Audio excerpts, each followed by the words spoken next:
Okay, so here we are again. I'm doing another one of these impromptu journals where I show you some stuff on my computer. I have a lot, and it's basically just to go through some of the things that I've been thinking about related to my artwork, some updates about what I've been up to, because it's been a while, hasn't it? Um, and just some progress photos of some artwork that I have been working on. So, the last time I spoke with you, I was talking an awful lot about possible paintings, and I just kind of wandered through some pictures that I had taken in the past. Um, and then some of them I did make into paintings. And along the way, too, I started making pet portraits for people. I don't think I mentioned that last time, but I've been working on them. Some of them are actually gone already and sent out to the people that asked for them. And some of them I can't show you, some of them I can. And I will. The other thing, too, is I went and saw some art at some places. I'm not going to go through that tonight, but they will be in future videos. I also went on an insane hiking trip. One of the things that I've been doing is training really hard to go on these epically long hikes by myself in remote areas in Arizona. That's going to be another video. I documented it fully. There are some things that I didn't get, so I guess not fully, but you get what I mean. Those will be coming up soon. Make sure if you haven't checked them out, there were two videos that I posted recently that are just raw feed. One of them is the Wind Cave hike that I did, testing out a GoPro that I got for my larger journey. I hiked the Wind Cave Trail, which is a little more strenuous here in Arizona, and I just GoPro'd the whole thing. And it was great, and it's uploaded. And then also, too, I ripped a DVD that I found for one of my friends, or I ripped a DVD that I found. I ripped it for one of my friends and uploaded it in its old 50s, 1950s, like Super 8 or 16 millimeter film of a family touring all across the United States. Very cool stuff. I have another one of those DVDs, and that one will get ripped and put on my YouTube channel soon. But without further ado, let's talk about some of the things that I've been working on. Journal number 2, let's go! December 21st. Okay, so to just start off plainly and simply, a friend of mine, I've been reconnecting with a lot of my old friends. That's been a really good time. Um, we were talking about old artwork from high school and stuff, which, ooh, actually, I did promise that in the last journal video that I would do a video about high school, college, grade school artwork. That's in the works too. I got all that artwork over here. It's going to be a slog. It's probably going to be like 4 videos, and it's going to be a lot. I have to do it for you. Watch the whole thing. I promise you'll like it.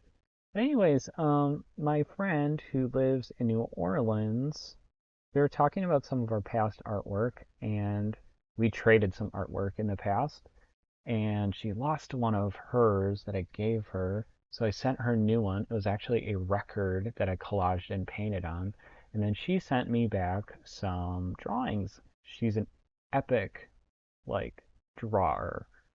She makes so many drawings, and she does shows in Milwaukee and I think in New Orleans as well. Check her stuff out. I'll put a link to her Instagram potentially in the description. I'm not sure if she has a website. Don't know. But this is one of her drawings. She sent it to me. I told her that it really reminded me of the artist Hilma off Clint, which was kind of an unknown psychic artist, and she made a lot of paintings and drawings based off of her own musings, if you will. It's hard for me to explain, but she's a psychic artist. Imagine art in the service of something other than what we're used to, what art in the service of religion, or medical illustration, or book illustration, or just contemporary conceptual art. Psychic art, it's a whole other world. I'm sure I'll do a video on that soon as well. I'm learning a lot about it. I have psychic friends. They make art, believe it or not. I'm really interested into it. So this one she actually drew for me. I don't have the letter that she wrote to me, but this is a protective drawing. It's good magic. I tried to get a little more information from her about that, but she wouldn't tell me anymore. Another drawing she did was actually in a show, and I'm so happy that she gave this to me as a gift. Very beautiful. There's a lot of these little drawings that she did. Again, I'm getting psychic art vibes off of this. I don't know much more about it though. Very cool though. It's in my personal collection. If you make art and you find other people that make art, I highly suggest trading with them. Chances are you're probably not selling your art. I'm not selling shit. So I trade with other artists all the time. And I have quite a collection at my parents' house. And then a bunch of stuff that I shipped here from people that I knew in college and then elsewhere. Give it a shot. Seriously, it's worth it. Okay, I also know in this folder that I have some in progress collages. And these I'm having a huge difficult time with. I'm in the process of gluing this collage. There's two different iterations that I had. You can see the two different compositions that I came up with, and I was taking pictures of them so that I could take a step back to see what they look like. Here's some in progress pictures of me making them, but I think ultimately I'm ending up on this orientation. Um, I don't know what to think about these. I honestly really don't like them, and I don't care to talk about them much further. It's non-representational, abstract art. It's not a true abstraction because I'm not abstracting anything. You know, when like Picasso, probably the most famous abstract expressionist, when he would make abstracts, what he was doing was he was either seeing like people in front of him, models, or he was seeing like just a still life, and instead of painting it realistically, he abstracted it. He took things down to their base shapes and he just played around with movement, color, composition, and the shapes. A very modernist idea. I'm not exactly doing that. I'm just playing with shapes, color, in this case, texture. There's fabric in there, a felt fabric with white stripes. And then texture because I've layered many layers of, in this case, found paper images from books and Mod Podge, which is like a glue. And I've built it up to make textures. In the end, this is all going to be like Mod Podged onto this piece of paper, very large piece of paper. I think it's 24 by 36. Moving on. The other thing that I've kept up considering is doing paintings of some of my personal photographs and screenshots. These are just the random ones, so I'm starting there. The other ones, I'm way more organized. This might be kind of a longer video because I'm dealing with kind of a lot right now. Trying to build a bigger portfolio, not just trying to do pet portraiture. I actually do want to build a portfolio of more conceptual things.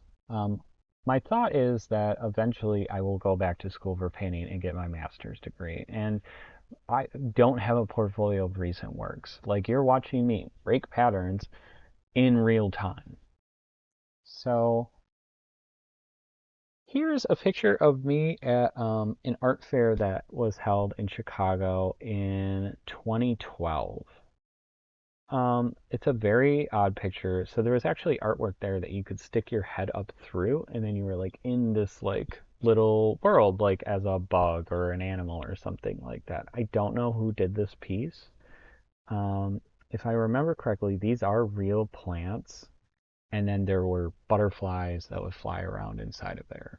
None of them landed on my head or anything like that, but this was in a particularly insular time in my life. My ex-girlfriend at the time took this picture, and this was basically at the end of our relationship, and we just kind of kept it going.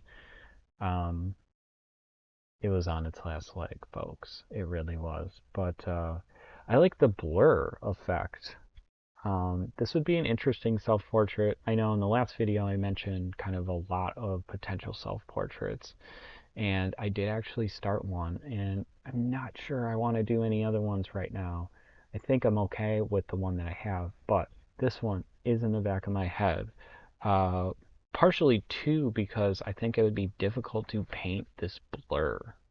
I've never painted a blur, and it's not exactly obvious and apparent to me how I would paint that. And it's just an odd picture. Uh, it's definitely a thinker. It's telling a story. I leave nothing to chance, so I saved it. This isn't a picture that I took, but this is an individual.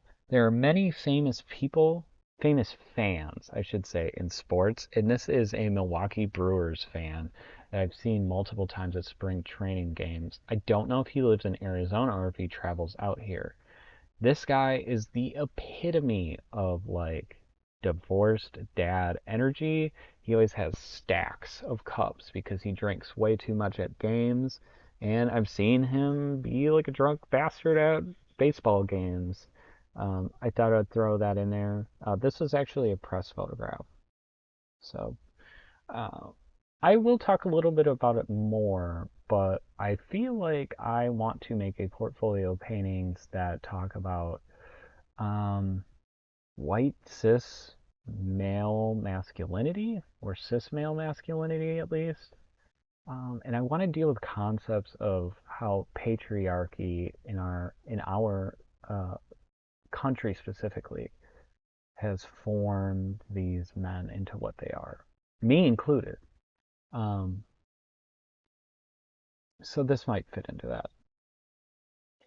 This is a screenshot that I took on Maricopa County Parks website.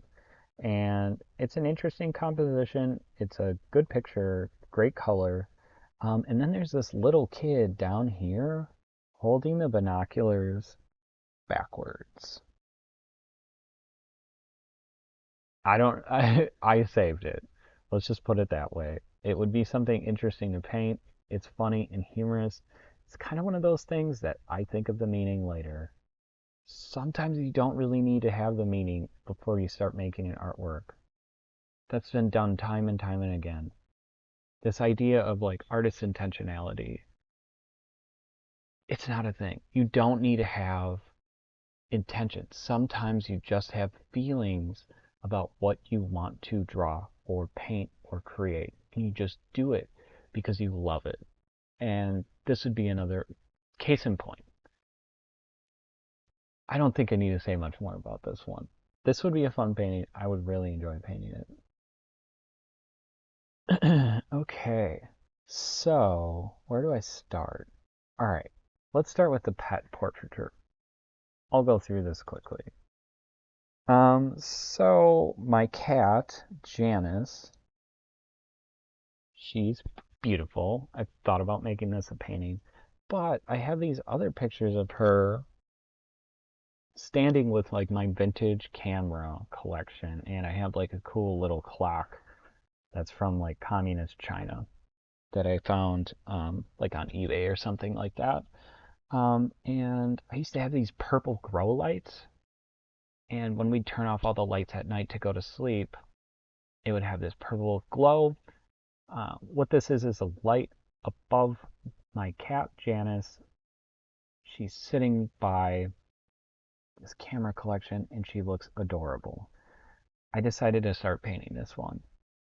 This exact picture here, actually. I did have to invent some of the space on the sides because this isn't exactly a square, but you'll see in a second here. I also decided to do a pastel study with these. I recently took a pastel class, and I thought it'd be a good idea in the pastel class to use it to inform later paintings. So I did a study, and you can see the progression of it in pastels, and you can also see kind of the process. So I started just drawing like a wireframe of the composition. It wasn't exactly right. You can see in some areas I erased it. You have to use halves. You know, that you look at a picture and you're like, that is there, that's near that half, like her head, that's sort of like there, and the half right there, and then you kind of just start blocking it and use parts that you've already filled in to inform other parts. And then as you go on, you may notice that some of them are off and you have to erase and move. Every piece of art goes through its ugly phases. Um, you might even kind of see that when we progress through it, right? Like this is a pretty ugly drawing right now. Even this is kind of ugly, but you just keep working it, and then eventually you get like the final piece. So, and then yeah, this is the painting. It's in its black and white phase, and this is how I've been painting lately. You start with a black and white underpainting. That's what it's called. This is like a very, I wouldn't want to say traditional. This is how people used to paint in Europe, maybe in the late 1400s. They started oil painting, and this is how they would do it. They would make an underpainting in black and white, sometimes in green and white, sometimes in red and white, sometimes in brown and white. And what you start doing is you start glazing in, once this is dry, with thin layers of color. And then as the progression goes, the layers keep getting thicker with more paint. The way that you make thin layers is you take oil paint and you mix it with what's called a medium. And medium is usually linseed oil. I use a medium called Gamsol, I think is what it's called. It's either Galkit or Gamsol. It's made by a company called Gamblin. And what it does is it thins your paint out, and it makes it dry faster too. If you've ever worked with oil paints, you'll know oil paint takes forever to dry. Most people nowadays, they're using a very direct method when they paint with oil paint. They use paint straight out of the tube. That takes forever to dry. It gets a skin on the top of it. The inside is still gooey. You could poke it and it's still squishy on the inside. So I don't do that. I don't do that anymore. I've been really striving to get like this medieval Renaissance kind of painting mastered, but I'm not trying to imitate people of the past. I'm just doing a modern take on it. I'm painting photographs. Like I'm using very bright colors. I'm trying to accurately portray photographs. I'm not drawing from life. I'm drawing from a photograph. And there are some people that probably would be upset about that.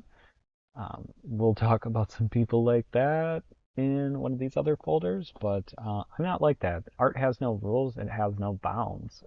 There's a box, let's break the boundaries of that box. That's what it's all about. It's always been that way. If you pretend like it wasn't, you're kidding yourself. Okay, so some other ones I've been doing is pictures of my friends' dogs. So here's one of a dog named Potato, and here's one of a dog named Charlie. So when I get pictures from people to paint of their dogs, I have them send me lots of pictures. I am going to be super choosy about which picture I'm going to paint because if it's a dud picture, I'm not going to put in hours and hours of effort. I want this to look really nice in the end and something that's timeless. One day, we're all going to be gone, the people in the paintings, me, and this painting probably will still exist unless it got thrown away. And people only throw things away if it seems worthless. And I really want to make paintings that people can't throw away. Recently, I was at the Milwaukee Art Museum. Yes, I went back and visited. That's how I got my high school art back. And there were Flemish paintings from the 1500s there, and there were some where people didn't know who made it. It's just artist unknown. But it was so good that it's lasted this long, and it was so good that people collected it, even though they didn't know who the artist was. It was important enough where it was worthy of being protected. And so when I get photographs from people, you know, I'll be real, a lot of photographs pretty bad, and I keep asking them to dig deep, and I've gotten some good photographs. So this one's really good. Oh my god, such a good composition. The colors, the lines, this movement, the focal point. There's some interest in the back, and then things coming in the front that add a lot of depth. The colors are so nice in this one. You have the pink of his tongue, the pink of this blanket, the yellow, and then that comes up to his little collar there. The other thing too is the brown of the wall behind him, and then the brown in his face. And just honestly, look at his face. So adorable, so cute. I also really liked this picture because of the hair. One of the things that have struggled to paint over the years is hair. I would actually avoid people's portraits because of their hair. Now, not so much. I've seen so much beautiful Renaissance hair in paintings. I want to do that. And this is fuel, it's practice for that. And I've gotten along pretty okay. Um, Here is just a little process photo of what goes on. So I start out with a drawing. In this case, I used a grid. I made a grid on a photograph. You can kind of see it in the corner here. And then I made a grid on the board. These are all on board, by the way, 9 by 12, and they're thick, like an inch and a half thick. I love working on boards. The paint carries so much better, and it's such a smooth surface typically. This is a textured surface. They only had textured ones. I'm okay with that. I'm not a huge fan of it, but I mean, I'll paint in canvas too. You can paint on anything. Get real with yourself. But I have preferences. This is the black and white that I did of this. And you can start to see that like the grid work is going away. It just gets covered with red paint. I don't bother erasing it. Wouldn't it be cool someday if somebody x-rayed it and they're like, we could still see the grid in there? Cool. You can see some of the texture. It is like this kind of like drywall kind of texture, but very fine. I don't know why they decided to do that. It's just how it was. You can also kind of see the shine from the medium that I use in the paint. That's all from the medium. Here's the black and white with some color. This is where this one is at. I'm not a huge fan of the rendering of this Dalmatian. But yeah, that's where that one's at. I mean, these things take work. It's progress. You never get it right on the first try. I think that's why a lot of people give up on art, is because they think, or they have this myth that you should just instantly be good at it. And I hate to say like practice, practice, practice, because I hated that when I was a kid, when I would hear that all the time. But it really is. You have to fall in love with it, and you have to make it your infatuation. You have to make tons and tons and tons of mistakes. In fact, try to make as many mistakes as you can, because that's just the faster you learn how to do something. And then this is where Charlie is at now, I think. Yeah, that's it. So I did work on this one a little bit today, so it is a little bit different than this, but it's in an ugly stage. But like you can start to see parts of it are starting to come through. I usually save, the focal point for last, but it's so hard not to work on his so like beautiful, cute face. So, um, I was commissioned to do a painting of. Do I have the original photograph? Let's just go through it. So I was commissioned to do this painting. This is the final result of it. Not exactly a pet portrait because there's two people in it. Oh, this was the photograph. So, not that I'm trying to make everything look exactly how it is, you know, still have some style here, and I do kind of want it to look a little medieval, but these are the two pictures. So, pretty decent. I didn't have the most time in the world to spend on this one, but they were very, very, very pleased to have this. It had a lot of significance for them. This is like a black and white that I did of the photo. I typically will do that. I'll print off like a black and white, make the grid on it, um, you know, work on the vanishing point if I can figure it out. Sometimes pictures will have two vanishing points, and that makes it like impossible. That cat picture, case in point. Oh, it's just ridiculous. And I did get something that will help me with this stuff in the future, and might not be so happy to know that I'm doing this, but hey, I'll talk about it in a second. I think you might agree with me though. This is it in various stages of black and white. I know that I spent a lot of time on the black and white. I think this is the finishing touch before I put the color on. Yes, it was. So you can see I did all of this foliage in the background in varying shades of gray, black, and white. And then what I did, and this is kind of a trick you can keep for yourself, I didn't paint like every single leaf again with color. I kind of just took like three different colors and just like went in and just kind of like splooched in there, and like it made a really nice effect. I did rework maybe some leaves in there. I did like a Dutch white in there, and I did some green little streakies, put that in there. But then I used a lot of those same colors again in the boards.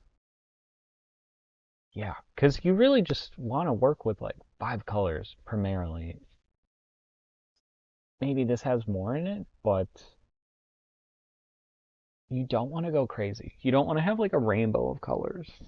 And like honestly, when you look at like that photograph, there probably is like 256 colors.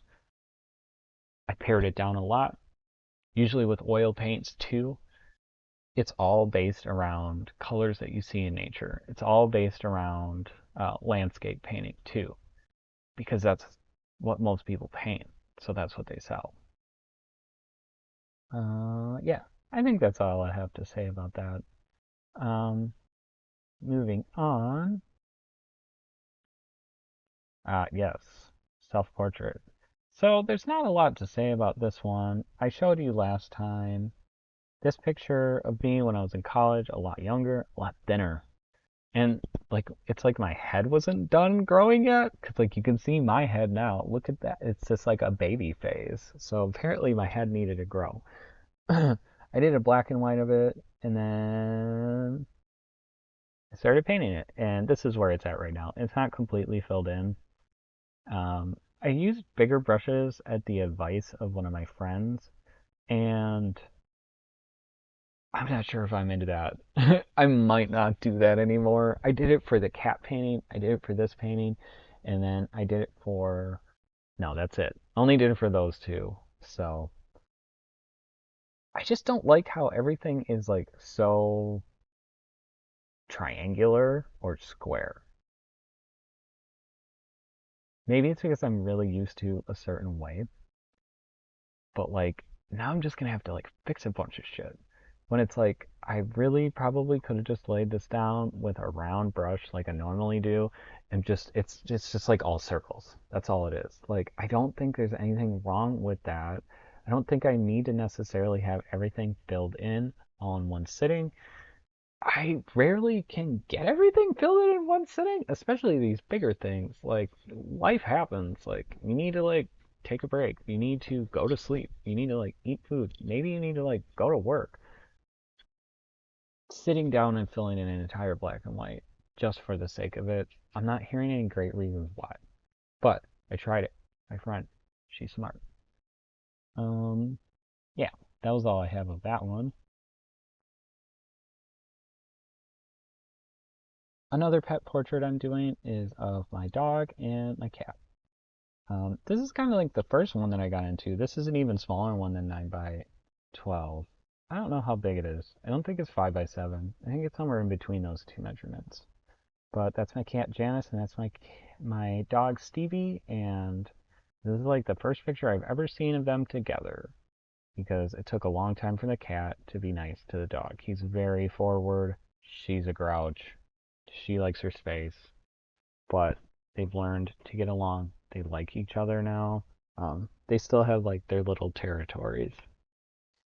I really wanted to paint this one because there's a wide variety of colors. It's very modern looking with all of the objects. And then just like that blue blanket. The other thing that I wanted to paint was this little like details here. So there's an artist that I'm really into named Kehinde Wiley. He's extremely popular. But what I love about his paintings is not only is he trying, well, he's doing the same thing I'm doing way better, but he's painting like people did in Europe.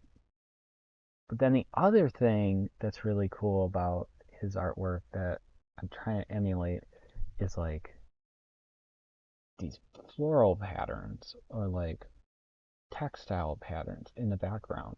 And I've seen some of these up close. They're painted, they're hand painted. Now, the thing is, though, when you look far away from them, they look so utterly perfect. Like, no one could do that. But when you look up close, you really can see the paint strokes. And then I started to look at old Renaissance paintings, and same thing, same principle. So he must know, and now I know, um, because that's what I'm trying to do. And you can see it. This is the drawing of it, boring. And then you can see here in the corner, I started my feeble attempt at doing this. Now, I will say that in the future, oh, there's a nice detail. You can also see the cat's paws. So, this is all very small. It's just like, nee, nee, nee, nee, nee. I got a thing called a maul stick. Yes, yes. It's a stick, basically. I got like a professional one that you can like break into pieces. But basically, it's a stick that I can put and lean up against the painting, and then I can lean my hand against that stick and do this very fine detail work. Yeah.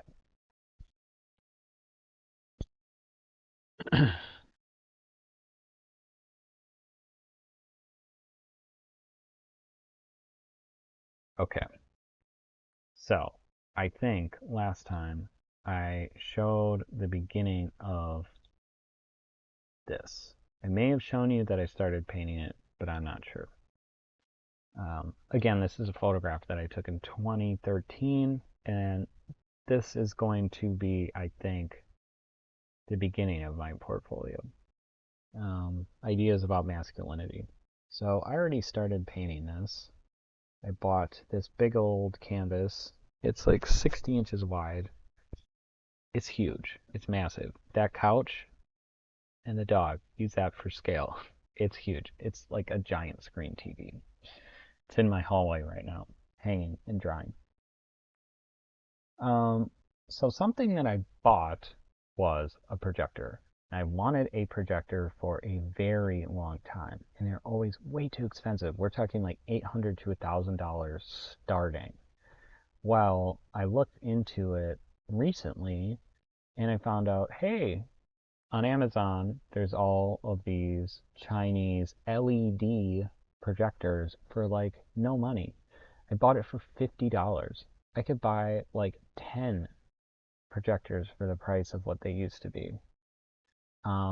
And I use it to project the pictures onto the canvases so that I can make just exact compositions. Is that cheating? I don't know. Were there ever any rules about that? No.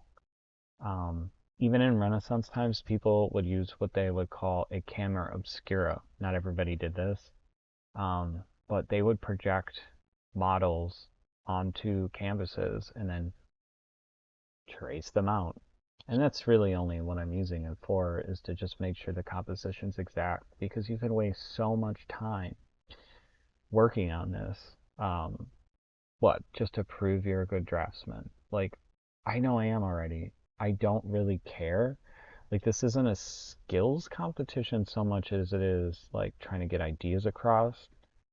The other thing too is like these are products. As much as I believe in the magic of art, that's not lost. But I'm also trying to make a living at this, and they're also collectibles. So people probably aren't going to purchase things or collect things that are ugly. They want things that are beautiful. So I used a projector. And I'm going to use a projector in the future. It made everything so much easier. And frankly, it's going to make the painting beautiful. Especially for all this grass down here, which is like way too complex to comprehend with your naked eye. I used it as a guide, and I know this painting's going to look fantastic. Um, this is like my first round of it. Again, I really love this picture because it has this, fleur de lis, whatever you want to call it. It's an Affliction t-shirt from Colt. Um, but painting that was so much fun. And there's no doubt in my mind that Kehinde uses a projector. I know he does. He may not even paint those either. He's so big and famous at this point, he probably hires people to paint that part in, and he probably paints the figure. Just a guess. That's usually how it goes, though. Seriously, look into artist workshops. They have workers. They've had them since Renaissance times. Even before Renaissance times, it was workshops making religious art. There was no even idea or conception of what an artist was. They were just craftsmen making products for churches and for worship. Filled in more of it here. Started filling in that grass. This is it in my hallway with some better lighting. And then the other night, I got it almost filled in. This has taken many, many Fridays. I'll probably work on it again tomorrow night, which is a Friday. But this little face here, or big face, I should say, I haven't filled that part in yet. But you can see it's going through some ugly phases, but this is how it goes. This is how the sausage is made. You just gotta power through, keep making corrections. There's definitely, like, some of this was too wet. I couldn't fill in the highlights. It just kept turning to this gray, so I let it be. There's no, like, definition of the whites here or even in his hair. It is what it is at this point. Um, the next time around, I'm probably going to fill in like the highlights of the graphs. You'll see. It's going to look dope. I'm very excited about this painting. It's probably going to take a year. That's how long it takes. And here's just the color corrected. Okay, I went through all that. Nah. Okay, so that's what I've been working on. But I've also been trying to come up with ideas for my next group of paintings. I'm not going to do pet portraits forever, guys. Like, as much as like pets are super cute to paint and stuff, frankly, that was just a way for me to get my skills back because I haven't painted like since like 2011. I don't know. I have done some painting, but not really. And the stuff that I did just wasn't great. And I have all the canvases and stuff still. I'm probably gonna strip them. I'll take pictures of them, strip them. They're worthless. Um, so I've been in a couple different spaces with what I want to paint, and I literally might paint all of these spaces. Spaces, I mean ideas or concepts for a larger series. I have 4 so far. So one is NASCAR. I watched NASCAR pretty much my entire life since I was like a kindergartner. And I watch it every year. I don't even know why I'm watching it at this point. Probably 50% of it is to watch the cars crash. Um, the other thing is, it's just like, it's kind of like a soap opera. There's drama. And there's fights. Not typically. It doesn't happen much. There's always been fighting. In fact, the first NASCAR race that was on television featured a fight at the end. and it's probably what sold everybody on it originally for TV. But recently, there's been more fights, and one person that is kind of a villain in the sport, um, I think he's going to retire soon, but he's been around for a long time. His name's Kyle Busch, and he's most famously the M&M's driver. It's not anymore, but he got in a fight a couple years ago with Joey Logano. There's not really that much to the story other than just the imagery from it is so unabashedly bizarre. Think about it. We're used to this now at this point, but it just kind of feels like NASCAR is like more evolved primates that drive around these primitive like cars really, really fast, and they power them using like fossil fuels. So it's still like really rudimentary and rough. And then they wear like these onesies. They're fire suits. They actually do serve a purpose. It's a fire retardant suit to protect them in case of a fire. But like they look like pajamas to me.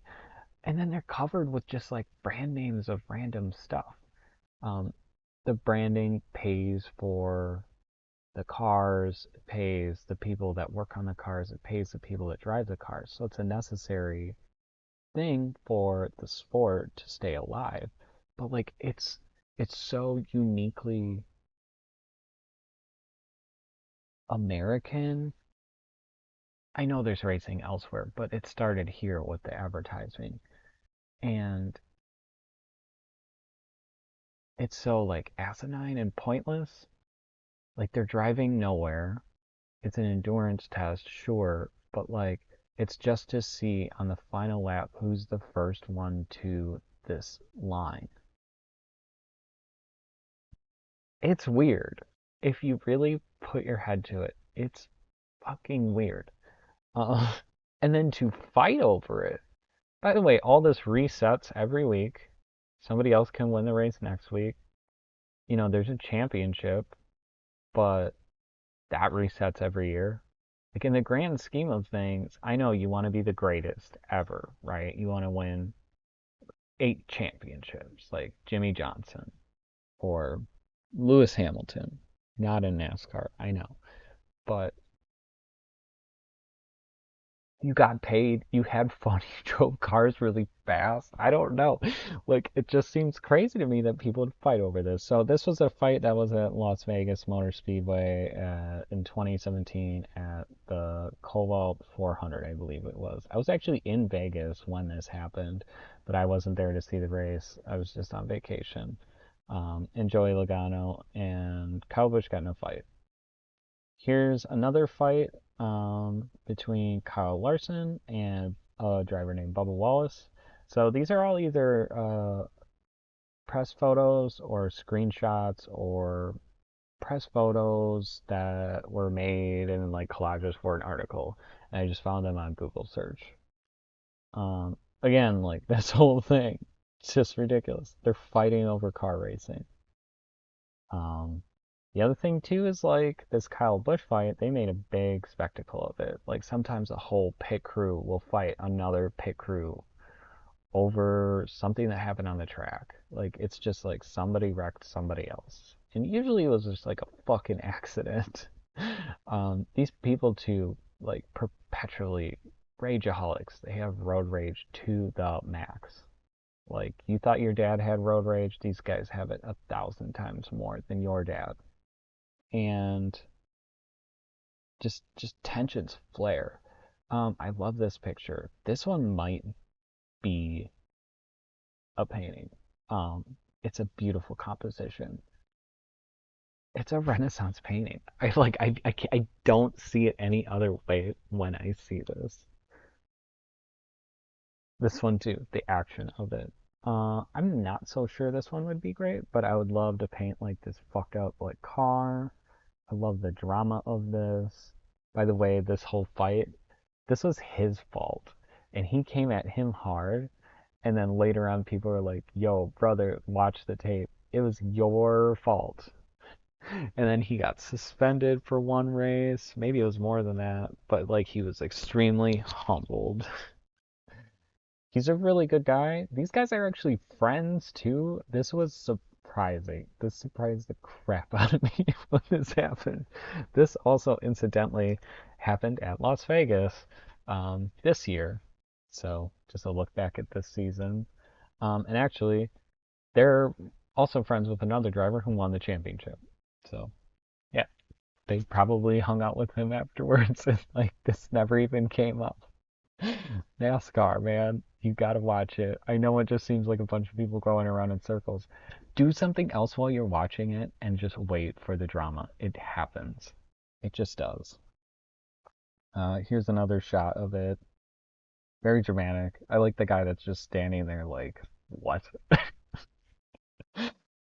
This is from the Kyle Busch fight. Again, it's just like Christ being led to his execution or something. Like, it's very beautiful. He's playing it up to like it's just like the blood on his head. He never makes an attempt to wipe it off. He walks like hundreds of yards with this blood on his face.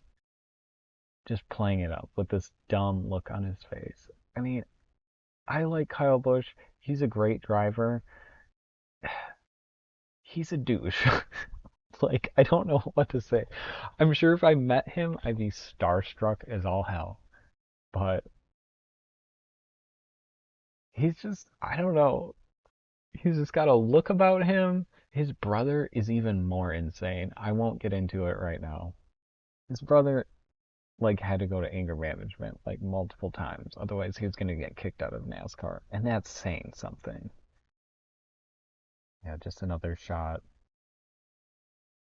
This was like a really weird picture I found while trying to find pictures of that fight where Kyle Busch is having this like kind of sexy moment with this like MILF.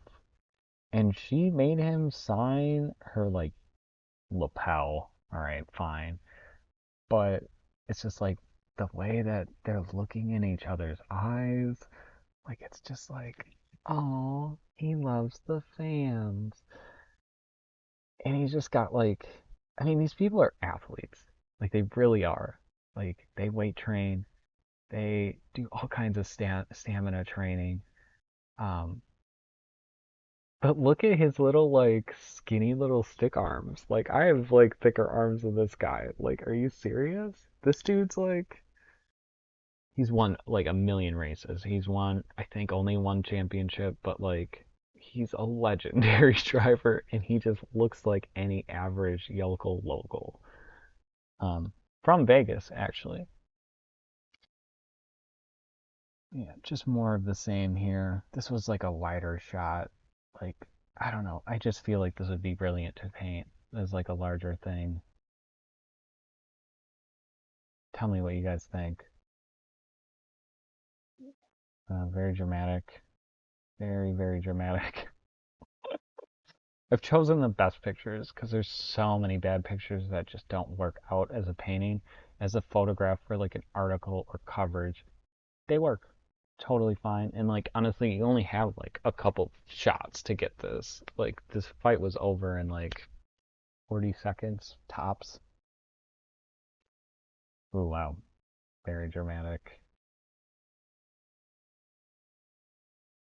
I don't know. I kind of get like Condoleezza vibes from this. If you watched my first journal, the Luke Toyman's picture of Condoleezza, I really want to make one, dude. Like I just do. I just have to get it out of the way. It's referential, um, and that always happens in Renaissance painting. This is actually a fight between Brad Keselowski and Jeff Gordon, which two infamously very little people. Like a lot of race car drivers are actually pretty small, like jockeys in horse racing. Not all of them. Some of them are tall as shit. It's crazy how they even fit in the NASCAR. But it's just like two little dudes going at it. I think if I recall correctly, too, after this fight, Jeff Gordon called Brad Keselowski a dipshit, and this is like Saturday night racing, so it's like anybody who's like a NASCAR fan's watching this shit because there's like no sports on Saturday night. And That was funny. That was a really funny night. I hope actually I should probably try and get a screenshot of the interview with Jeff Gordon where he calls Brad Keselowski a dipshit on live TV. But this is a great composition. I'm not sure if I would paint this pixelated or not. That is something that I'm thinking about. Like actually paint a picture with the pixelation, the artifacts of like a low quality picture. Paint that big.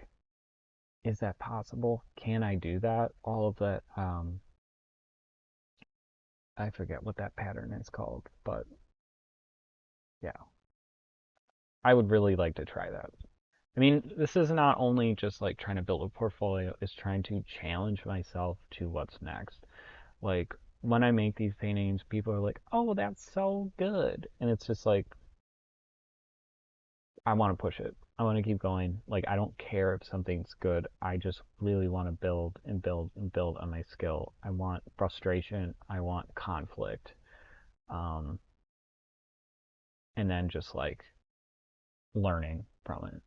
So I don't feel like you ever stop learning. Yeah, there's tricks that you learn that you probably never give up, um, and you just know how to do them all the time. I don't want to rest on my laurels. I really want to keep trying, and this might be an epic painting to try with. Ooh, this one. Okay, so yeah. Lots of pictures of people pushing each other and shit. But I really liked whoever made this. So this was probably for an article about the events at that race. But I loved like this collage thing. And I might do that for a painting. I don't know. The only thing I really don't like is the smoke in this one. I really don't know how I'd paint that, to be really frank. I think that that might look like shit. Like I don't think I've ever seen smoke like that in any painting. Just, like full stop. Like don't go there. So I don't know. It might just be like this.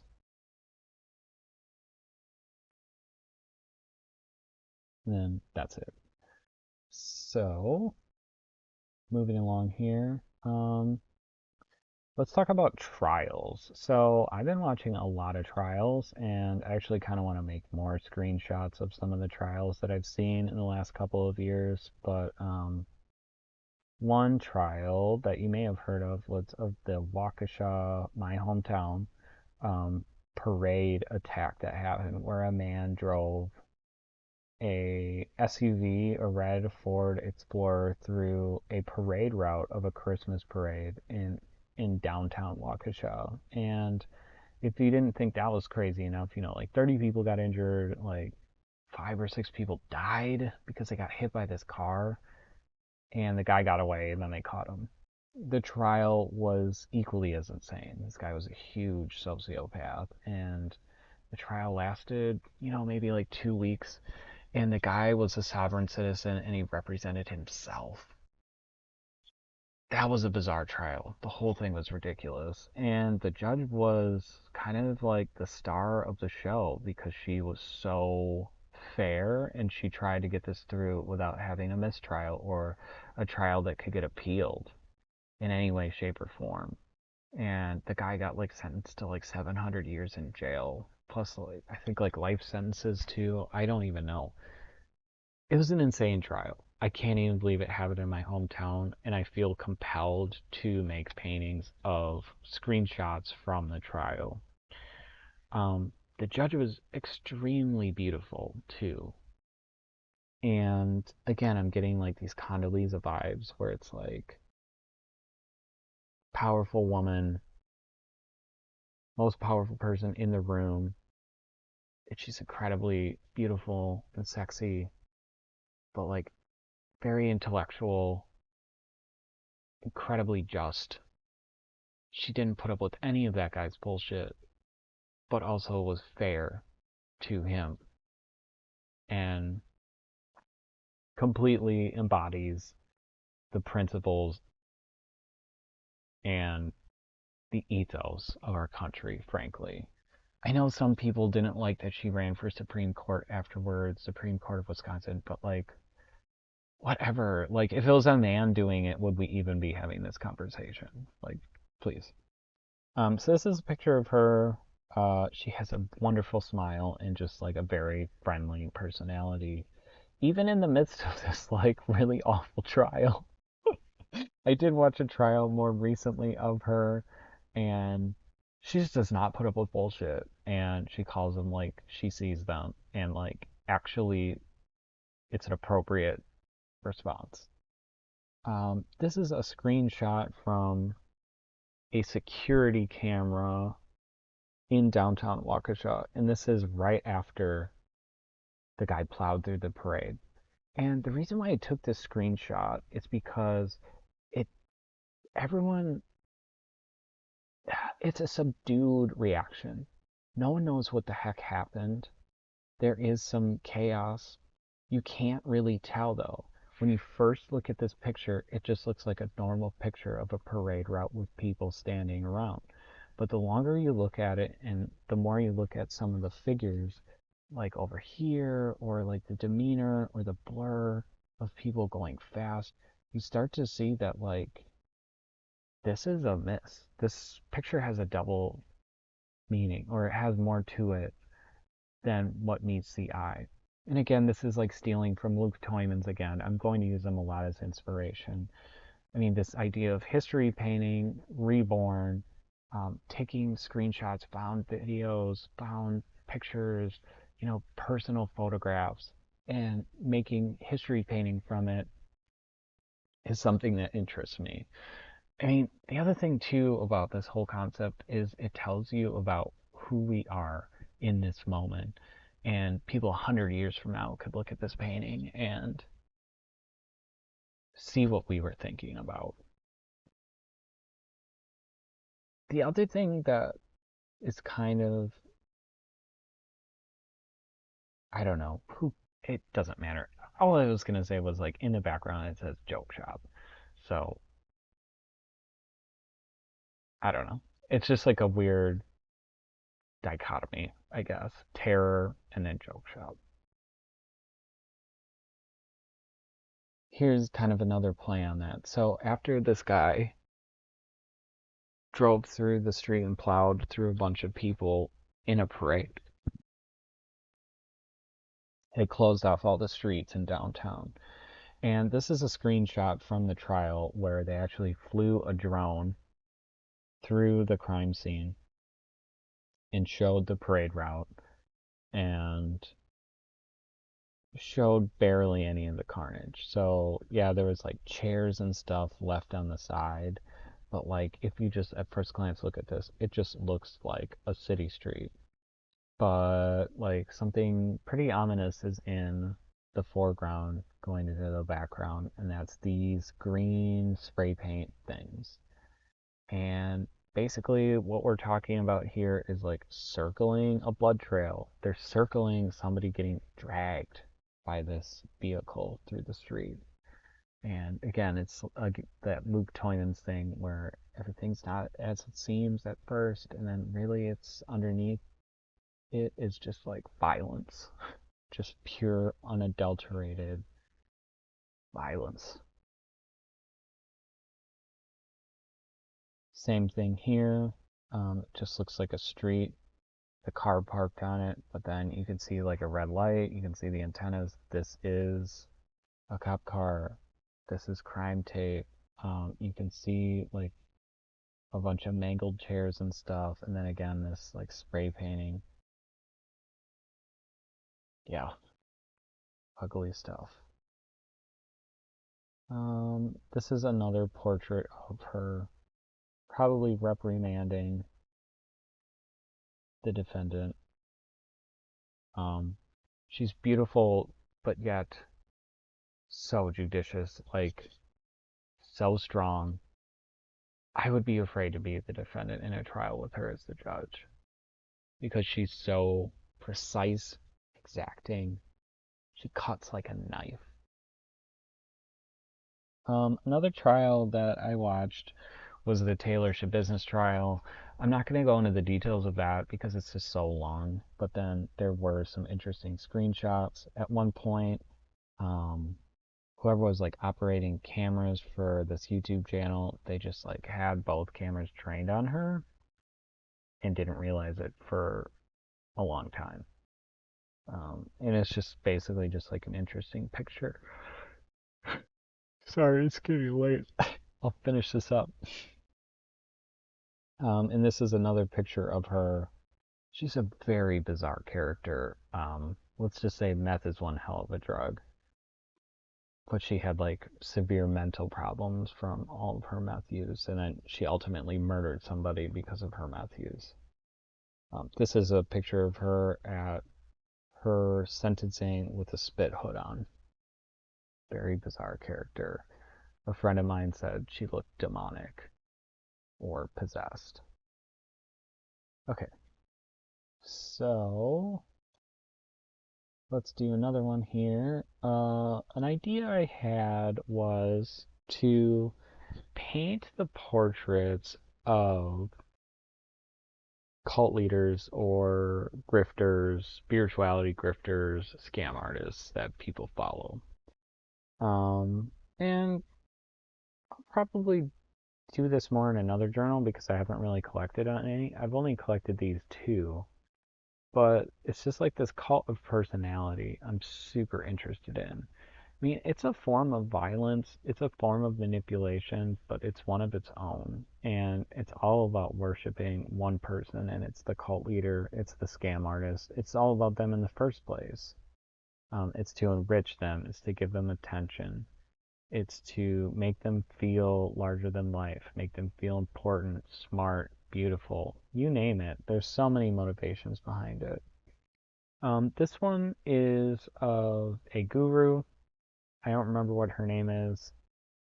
I found this picture. It was her profile picture on Instagram. She's dead now, but people still follow her and do this. So her cult is like a Kundalini meditation cult, and she just like abused the shit out of a bunch of people and like kind of like broke some laws and ultimately doomed herself by like not going to the hospital for some serious health issues that she chose to ignore. Anyways, I thought the picture was interesting because she looks like she's ripping off a mask or about to like take off the mask because she really was like a liar. She wasn't who she said she was. She made people in the cult do all kinds of crazy things that she doesn't do or practice at all. Again, it was all about her enrichment. She lied a shit ton about like her training and stuff like that. Um, this guy is just kind of a weird guy. Like I don't even remember what his name is, so I might not even be able to do a portrait of him. But he's like a young, promising up and comer in the cult community. And I thought his profile picture was ridiculous. Like, it just makes him seem like he's magic or something like that. And his videos are just like him looking like very earnestly in the camera with like the eyes, and he just speaks so softly, and he has a beard, so he's extra magical and spiritual, and he'll tell you all about all kinds of things that could help you if you just give him some money or sign up for his seminar or his class. Yeah. So those are the only two of those that I have. But the future, looking forward, though, I really would like to do just lots of portraits of these spirituality um, cult type people, but then also make trading cards, like baseball cards, that has information about all of these different people, whether I paint them or not, and then you can take them with you at a future show that I have not planned yet because I haven't made any of the art, obviously.